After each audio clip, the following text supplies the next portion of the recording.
লম্বা লম্বা গাছগুলোর মাঝখান দিয়ে দিনের সূর্যের শেষ আলো নিভে যাচ্ছে। খুব মৃদু একটা নরম লালচে আভায় জঙ্গলটার এই জায়গাটা মায়াবী মনে হচ্ছে। এই নীল তমালের জঙ্গল বহুকালের পুরনো। এখানকার স্থানীয় মানুষেরা বলে এখানকার গ্রাম বা মূল শহরের তৈরিরও বহু বছর আগে এই নীল তমালের জঙ্গল এখানে তৈরি হয়েছিল।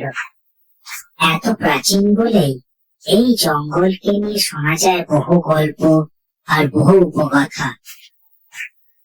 এই জঙ্গল নিয়ে নানান গল্প বলতে বলতে শুকনো ঝরা পাতার উপর হাঁটছিল একটা পিঠে লোক। লোকটার নাম ঘনা। এই নীল তমাল জঙ্গলের পাশের গ্রাম হালদাতেই সে থাকে।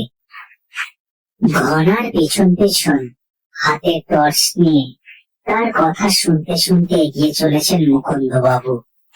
মুকুন্দবাবু কলকাতার এক নামী খবরের কাগজের অফিসে রিপোর্টারের কাজ করেন।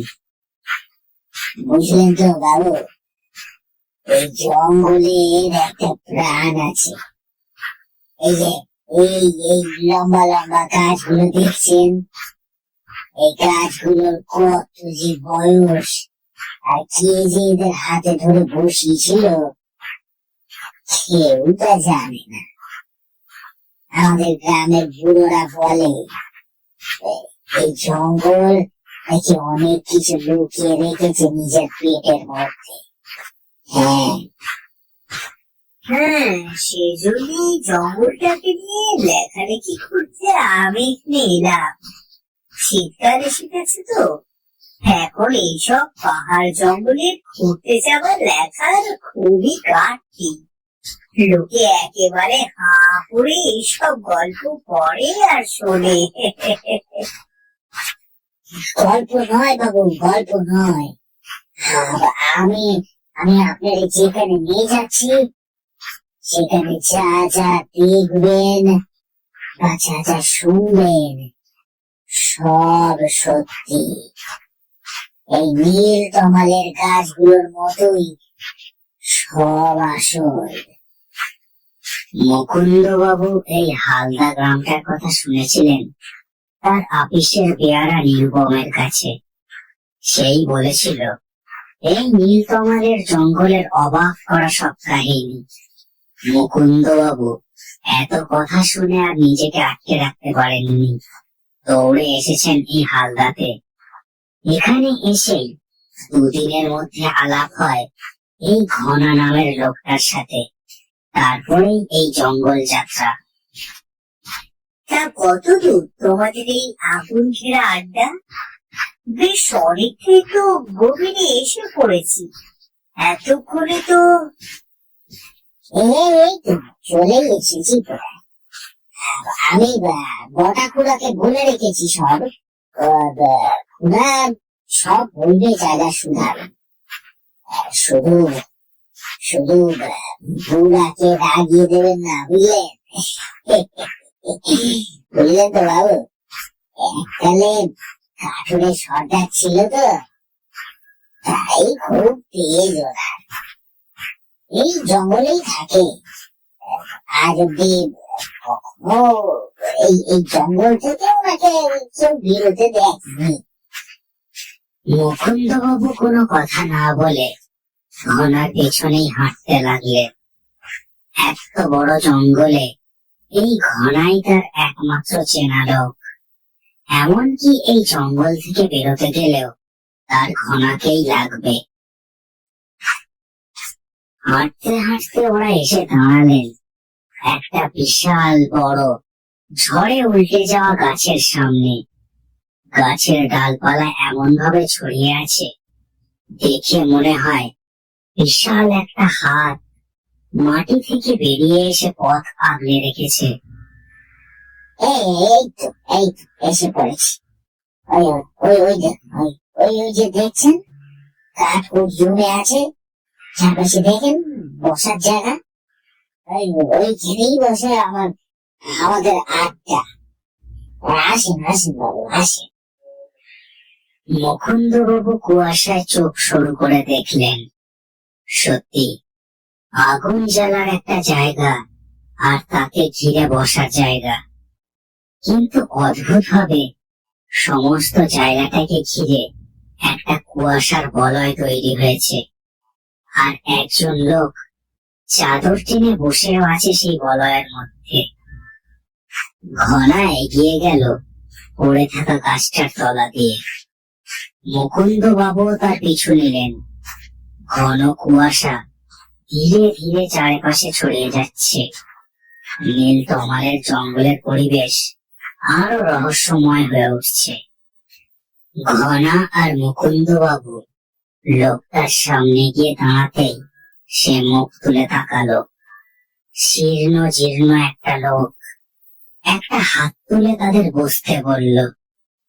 তারা দুজনে বসতেই লোকটা একটা দেশলাই বার করে কাঠি শুকে ছুঁড়ে দিল আগুন জ্বালবার জায়গাটায়। ঘুষ করে একটা শব্দ করে আগুনটা জ্বলে উঠল কাঠকুটোয়।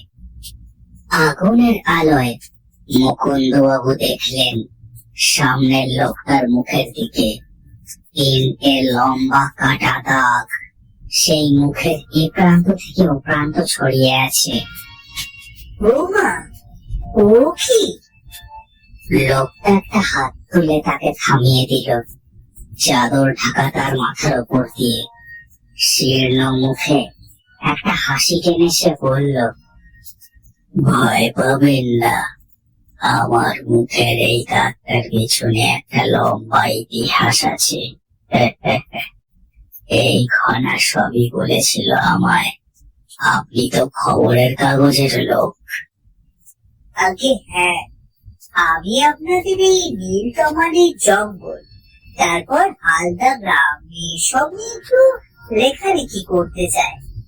আপনাদের গ্রামেরই লোক নিরূপক, আমাদের আপিসের বেয়ারা, তার মুখে শুনেছি এই জঙ্গলের রহস্যময় ব্যাপার একটু একটু আর কি। ও বাবা, নিরূপম, ও বেটা এখনো বেঁচে আছে নাকি? তা ভালো, বেশ, তবে আপনাকে আমার আমার মুখের এই কাটা দাগটারই ইতিহাস শোনাই। আপনার ভালো লাগলে চেপে 2 পয়সা কামিয়ে নেবেন। বেশ, শুনুন তবে। দাঁড়ান, এই ঘোড়া, অত ভাগা বসে না থেকে দেখি একটা। ঘোড়া বুড়োর কথায় চমকে উঠে একটা বিড়ি আগুনে জেলে বুড়োর হাতে দিল। বুড়ো বিড়িতে একটা হালকা টান মেরে একবার সতর্ক চোখে চারিদিকে দেখে বলতে শুরু করলো, আমি যে সময়ের কথা বলবো তখন এই নীল তমালের জঙ্গল বিশাল ছাতার মতো আকাশে পাশের হালদা গ্রামে সবে বসতি শুরু করেছে লোকজন। বিশাল এলাকার এদিক ওদিক ছড়িয়ে ছিটিয়ে যে যেমন পেরেছে কোণে বেঁধেছে। গ্রামের বেশিরভাগ মানুষ কাঠুরে আর জেলে। এখান থেকে প্রায় 8 কিলোমিটার দূরে তখন হাট বসত। আমরা জঙ্গলে কাঠ কেটে সেই হাটে মহাজনদের বেচে দিতাম। শক্ত শাল সেগুনের গাছ, দাম মিলত ভালোই। এমনই একদিন প্রায় সন্ধ্যের মুখে আমাদের কাঠুরেদের দলটা গ্রামের মধ্যে বসে আছে সব। এইরকমই শীতের সময় ছিল সেটা। আমাদের তখন জোয়ান বয়স, রক্ত গরম। সারাদিন কাঠ কেটে আগুন ঘিরে বসে দিনও টানতাম আমরা। এখানে এসে আমরা ভালোই করেছি, কি বলিস? মালদার রেল কারখানায় কাজ করতে করতে হাড় খালি হয়ে গেছিল। এই ভালো, বেশ আছি। হ্যাঁ, বললো কথাটা ভুল কিছু বলেনি। রেল কারখানায় আমাদের মতো কত লোক যে নিত্যদিন পিষে যাচ্ছে তার লেখা চোখা নেই। এখানে দিব্যি কাঠ কাটছি, শাক ভাত খাচ্ছি আর কি।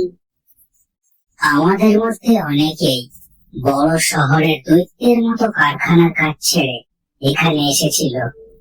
অনেকে এসেছিল দেনার দায়ে অন্য কোনো গ্রাম থেকে নিজেদের পুরনো বসত বাড়ি ছেড়ে দিয়ে।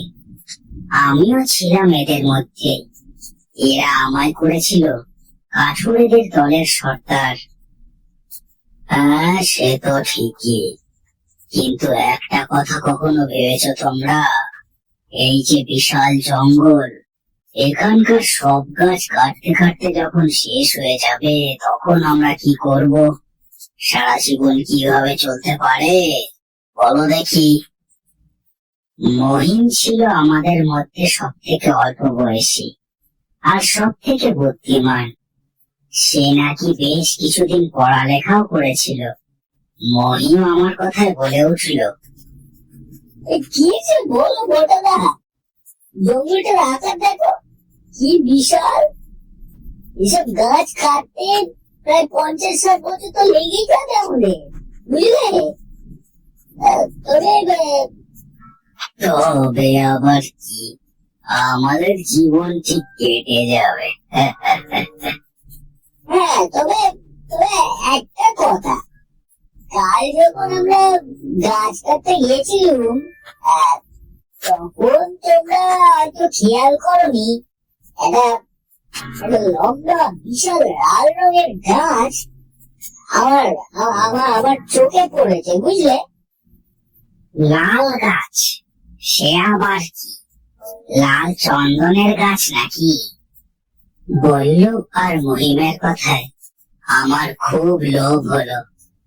চন্দন গাছের তো মেলা দাম। এই জঙ্গলে চন্দন কাঠও আছে, ভেবে বেশ অবাক হলাম। চন্দন গাছ? তাহলেও হতে পারে। এই জঙ্গল সত্যি রহস্যময়।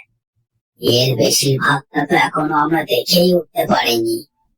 এর ভেতর যে কি কি থাকতে পারে আমাদের ধারণারও বাইরে। সেসব তো ঠিক আছে, চলো গ্রামের অন্য কেউ গাছখানার হদিশ পাবার আগে ওটাকে কেটে হাটের মহাজনকে বেচে দিই, কি বলো?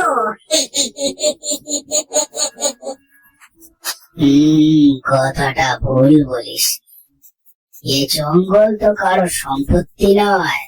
আমরা যখন আগে দেখেছি, আমরা তখন আগেই ভাগ বসাবো। বেশ, কাল একটু বেলাবেলি চল সব, যাতে গাছ কেটে বেরোনোর সময় আধার নেমে যায়। এই গ্রামে কারোর চোখে না পড়লেই ভালো, বুঝলি? বাকি সবাই আমার কথায় সায় দিল। আমাদের দলের কেউই খুব একটা বয়স্ক ছিল না, আর তখন এই জঙ্গল সম্পর্কে অনেক কথা আমরা জানতামও না। যদি জানতাম এই জঙ্গলের মধ্যে কি রহস্য আছে, তবে হয়তো আজ এইভাবে।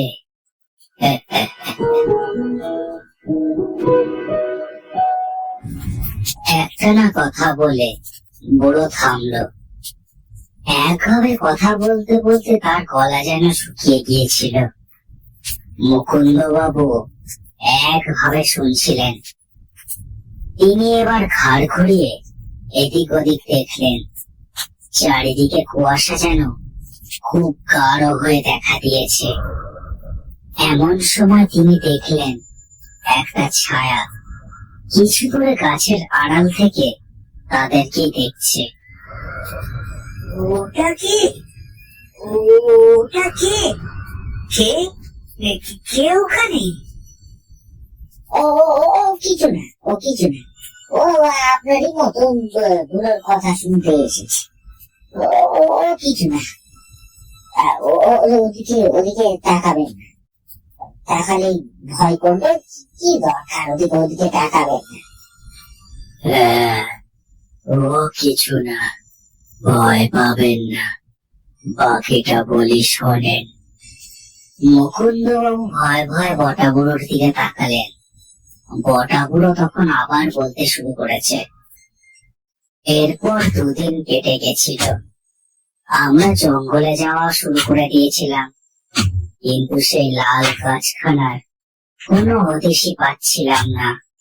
রোজ আমরা জঙ্গল যাত্রা করতাম আর সাধারণ ছোটখাটো গাছ কেটে বাড়ি ফিরতাম। একদিন বেলা তখন প্রায় পড়ে এসেছে। আমরা কাঠ কেটে বাড়ি ফিরছি, সবার মাথায় বড় বড় কাঠের বোঝা।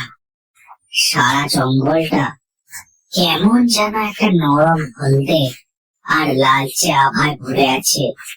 গাছের গায়ে আলো পড়ে কেমন যেন পিছলে যাচ্ছে। সে দৃশ্য আজও আমার চোখে ভাসে। যাই হোক, সবাই হাঁটছি, হঠাৎ মহিমটা থমকে গেল। কি হলো রে, দাঁড়িয়ে গেলি কেন হঠাৎ? কিছু দেখলি নাকি? হ্যাঁ, ওই ওই ওই ওই যে ওই ওই ওই দেখো ওইদিকে, ওইটাই ওইটাই বোধহয় সেই গাছটা। দেখো দেখো। মহিমের কথায় আমরা সবাই সেদিকে চোখ রাখলাম। সত্যি, কালচে গাছের কাণ্ডের মাঝে হঠাৎই যেন একটা লাল দেওয়াল খাড়া হয়ে দাঁড়িয়ে আছে। কুয়াশা গোল হয়ে ঘিরে রেখেছে সেই জায়গাটাকে। কোনো কথা না বলে আমরা সবাই এগিয়ে গিয়ে দাঁড়ালাম গাছটার সামনে। সামনে গিয়ে আরো যেন বিস্ময় বাড়লো আমাদের। গাছ নয়, সে যেন এক আদিম দৈত্যের পা। বেড় দিয়ে ধরতে গেলেও প্রায় ৬-৭ জন জোয়ান লোককে ২ হাত ছড়িয়ে দাঁড়াতে হয়, এমনই বিশাল তার আকার। ও বটে না, আমি যেদিন প্রথম এই গাছটা দেখেছিলাম তখন এর আকৃতি কিন্তু এত বিশাল ছিল না গো। মাত্র কয়েকদিনেই কি কোনো গাছে এত বড় হতে পারে? মহিমের কথায় আমরা কাঠের বোঝা সব নামালাম আর বেশ কিছুক্ষণ অবাক হয়ে দেখতে লাগলাম গাছটাকে। দাঁড়া, এই গাছ চন্দন কাঠ হতেই পারে না। আমার মনে হয় এটা অন্যরকমই কোনো গাছ। আর এত বড় গাছ এত সহজে কেটে নিয়ে যাওয়া সম্ভব নয়। তার থেকে কয়েকটা টুকরো কেটে নিয়ে হাটে মহাজনকে দেখাই, যদি দামি কিছু হয় তখন না হয় বাকিটা কেটে নিয়ে যাওয়া যাবে। হ্যাঁ, বড়দাদা কথাটা ভুল বলেনি। দাঁড়াও, আমি কেটে আনি। না, থাম, আমি যাচ্ছি। কথাটা বলে আমি এগিয়ে গিয়ে দাঁড়ালাম গাছটার সামনে। বললে বিশ্বাস করবেন না বাবু, গাছের গা থেকে কেমন যেন গরম আভা বের হচ্ছে, সেটাই মনে হলো আমার। আমি সতর্ক চোখে চারিদিক দেখে নিয়ে কুড়ুল তুললাম মাথার ওপর। শক্ত হাতে ঝপাঝপ কোপ মারতে লাগলাম গাছের গোড়ায়। কয়েকটা কোপ পড়তেই অবাক করা দৃশ্য দেখলাম। গাছের গা দিয়ে কাটা জায়গা থেকে লাল রক্তের মতো তরল ঝরতে লাগলো। দেখেও গা যেন শিরশিরে উঠলো সবার। এ কি অনাসৃষ্টি কাণ্ড! আমি আবার ঝপাঝপ করে কোপ বসালাম, আর একটা টুকরো কাঠ ঝপ করে খসে পড়লো ঠিক আমার পায়ের কাছে। এই তো, একটা বেশ ভালো বড় টুকরো কেটে পড়েছে। এই, তুলে নে এটা। তারপর এত দূর কথাটা বলার পরে হঠাৎ কি যেন একটা এসে আঁচড় মারলো আমার ঠিক মুখের ওপর। ২ হাতে মুখটা চেপে বসে পড়েছিলাম আমি। জ্বলে যাচ্ছিল আমার মুখ। বাকি সবাইও ভয়ে ভয়ে চারিদিকে দেখছিল। বড়দাদা, বড়দাদা, তুমি তুমি ঠিক আছো তো? ও বড়দাদা। মহিমের কথাটা শেষ হবার আগেই একটা কিছু যেন লাফিয়ে এসে পড়লো তার উপর। একটা প্রবল চিৎকার শোনা গেল। আমরা সবাই হতবাক হয়ে দেখলাম একটা কালো ছায়া মহিমকে চেপে ধরেছে মাটিতে। জল জলে চোখে সে দেখছিল আমাদেরকেই। আমি ভয়ে ভয়ে উঠে দাঁড়ালাম বাকিদের কাছে গিয়ে। সারা মুখ আমার রক্তে ভরে উঠেছিল তখন। কালো ভয়ানক ছায়াটা একটা হাত তুলে ধারালো নখ বসিয়ে দিয়েছিল মহিমের ঘাড়ের উপর। একটা প্রবল চিৎকার করে মহিম একেবারে স্থির হয়ে গিয়েছিল। পালাও বটাদা, পালাও পালাও এখান থেকে বটাদা, পালাও। কথাটা বলে নেতুয়া দৌড় দিল উল্টো দিকে, আর তার ঠিক পিছনে আমরাও দৌড়তে শুরু করলাম। গাছের মাঝখান দিয়ে আমরা প্রাণের ভয়ে দৌড়ে যাচ্ছিলাম। কোথায় যে যাচ্ছি তা কেউ জানে না। হঠাৎ আবার একটা প্রবল চিৎকারে চমকে তাকিয়ে দেখি কালো ছায়াটা এসে আছড়ে পড়েছিল এবার বল্লুর উপর। দৌড়তে দৌড়তেই বল্লুরও মরণ চিৎকার শুনতে পেলাম আমরা। শুধু নেতুয়া আর আমি ঝোপ ঝাড় ভেঙে দৌড়চ্ছিলাম তখন। কি ভয়ানক শক্তি যে আমাদের পিছনে পড়েছিল আমরা কিছুই বুঝিনি। দৌড়তে দৌড়তে আমরা প্রায় জঙ্গলের প্রান্তেই এসে পড়েছিলাম। আর একটু যেতে পারলেই বেঁচে যেতাম, কিন্তু আবার এক ধাক্কায় আমরা ছিটকে পড়লাম জঙ্গলের শুকনো পাতার ওপর। আমার মাথাটা এমনি ঘুরছিল। পড়ে গিয়ে এবার যেন চেতনা শূন্য হতে বসেছিল আমার। আধ বোঝা চোখে আমি দেখলাম কালো ছায়াটা দু হাতে চেপে ধরেছে নেতুয়ার গলা। নেতুয়া ছটপট করতে করতে একেবারে পাথরের মতো স্থির হয়ে গেল। নেতুয়াকে শেষ করে ছায়াটা উঠে দাঁড়ালো। এবার তাকে দেখলাম আমি। কালো ধোঁয়া দিয়ে তৈরি তার দেহ, বিশাল চেহারা তার, দু চোখে তার হিংসা ভরা দৃষ্টি।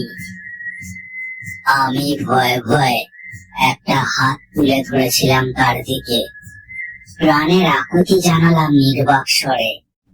করুণ গলার স্বর যেন হারিয়ে গিয়েছিল আমার। আমায় ছেড়ে দাও দয়া করে। কে তুমি?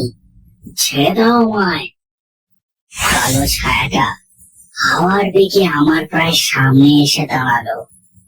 মাটি আর কাঠ মেশানো একটা অদ্ভুত গন্ধে দম বন্ধ হয়ে এলো আমার। তুই জানিস তুই কি করেছিস? এই জঙ্গল, এই গাছ সব আমার। আমার হাতে এই জঙ্গল সৃষ্টি। আজ থেকে 300 বছর আগে আমি এই জঙ্গলের প্রতিটা গাছ নিজের হাতে বসিয়েছিলাম। এই জঙ্গলে বহু মানুষ তাদের দরকার মেটাতে আসে।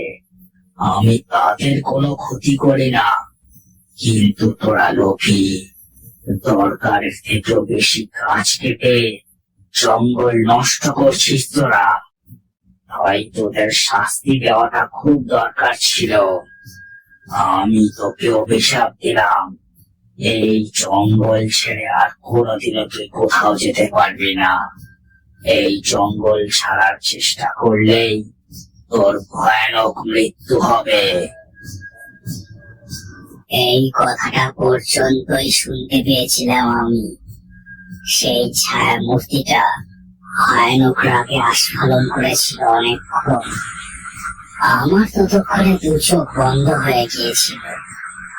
চারিদিকে অন্ধকার নেমে গিয়েছিল। তারপর যে কি ঘটেছিল আমার এখন আর কিছুই মনে নেই।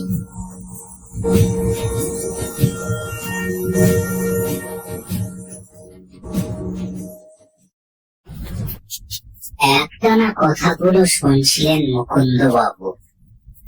ঘনাও হতবাক হয়ে শুনছিল সবকিছু। যদিও এই গল্প বটা বুড়োর মুখে সে বহুবার শুনেছে। বটা বুড়ো কেমন যেন কাটা ছোপের মতো বসেছিল আগুনের ঠিক উল্টো দিকে। দু চোখে তার শূন্য দৃষ্টি। বাহ, গল্পটা বেশ। আমি বেশ মশলা দিয়ে লিখতে পারবো, আর এসব আজগুবি গল্পের কাহিনীও খুব ভালো। গল্প না, এটা কোনো গল্প নয়। যাই হোক, যা আপনার ভালো মনে হয় লিখবেন আর ছাপবেন। আমার যা বলার আমি বলে দিয়েছি। এবার চলেন, আপনাদের জঙ্গলের বাইরে ছেড়ে দিয়ে আসি। রাত হয়েছে, আপনারা একা যেতে পারবেন না। বটা বুড়ো কথাটা বলে উঠে দাঁড়ালো। মুকুন্দবাবু আর ঘনা উঠে দাঁড়ালো। এতক্ষণ গাছের আড়ালে যে কালো ছায়াটা দেখতে পাচ্ছিলেন মুকুন্দবাবু, এখন আর সেখানে কেউ নেই। শুধু ধোঁয়ার মতো কুয়াশা পাক খাচ্ছে এদিক ওদিক। বটা বুড়োর পেছন পেছন ঘনা আর মুকুন্দবাবু হেঁটে চললেন জঙ্গলের বাইরের দিকে। সত্যি, নীল তমালের জঙ্গল রহস্যময়, কারণ কোনো ঝিঝির ডাক নেই এই জঙ্গলে। শীতকাল হলেও কোনো গাছের পাতা নড়ছে না। সম্পূর্ণ জঙ্গলটাতে কোনো বন্যপ্রাণীর শব্দ শোনা যায় না। একেবারে মৃত্যুর মতো নিস্তব্ধতা এই জঙ্গলে। হাঁটতে হাঁটতে মুকুন্দবাবুর বারবার মনে হচ্ছিল কেউ যেন তাদের পেছন পেছন আসছে। গাছের ফাঁক দিয়ে এদিক ওদিক হঠাৎ করে ছায়ের মতো কেউ যেন সরে যাচ্ছে। টর্চের আলোয় পথ দেখে হাঁটতে হাঁটতে মুকুন্দবাবু আর ঘনা প্রায় চলেই এসেছিল জঙ্গলের সীমানায়। বটা বুড়ো তাদের পেছনেই ছিল। হঠাৎ সে থমকে দাঁড়িয়ে গেল। মুকুন্দবাবু থমকে দাঁড়িয়ে তার মুখের দিকে তাকালো। একে এই অব্দি আমার যাত্রা পথ, এরপর আমার যাওয়ার আর কোনো ক্ষমতা নেই বাবু। আমার এই জঙ্গলে জীবন আটকে গেছে। সেই যে ছায়ার দেওয়া অভিশাপ আমায় বহন করে থাকতে হবে যতদিন আমি বেঁচে থাকবো। আগেও বহুবার চেষ্টা করেছি, পারিনি, তাই আর সাহস হয় না। আপনারা যান, মাঝে মাঝে আসবেন। মুকুন্দবাবু ফ্যাল ফ্যাল করে তাকিয়ে দেখছিলেন বটা বুড়োর মুখের দিকে। 3টে কাটা দাগ তার মুখে। এ দাগ যে কোনো বন্য প্রাণীর নখের আঁচড় নয়, তা দেখলেই বোঝা যায়। হঠাৎ বটা বুড়োর ঠিক পিছনে একটা ছায়া মূর্তিকে দেখতে পেলেন তারা। ছায়া মূর্তিটা জল জলে চোখে গাছের আড়াল থেকে তাদের লক্ষ্য করছে, যেন ওত পেতে বসে আছে। বটা বুড়ো জঙ্গলের বাইরে পা বাড়াতে চেষ্টা করলেই তাকে শেষ করে দেবে। ঘনা বহুবার এই জঙ্গলে এলেও এই ছায়া মূর্তিকে সেও প্রথমবারই দেখছে। সে শুধু কাঁপা কাঁপা স্বরে বলল, চলেন চলেন বাবু, চলেন চলেন, আমরা যাই। মুকুন্দবাবু আর ঘনা পায়ে পায়ে হেঁটে বেরিয়ে পড়লেন জঙ্গল থেকে। জঙ্গলের বাইরের আবহাওয়া একেবারে স্বাভাবিক। চাপ হয়ে থাকা ভাবটা যেন ঝপ করেই কেটে গেল হঠাৎ। মুকুন্দবাবু হাঁটতে হাঁটতে ঘাড় ফিরিয়ে পিছনে দেখলেন একবার। বটা বুড়ো তখনও তাদের দেখে যাচ্ছিল একভাবে।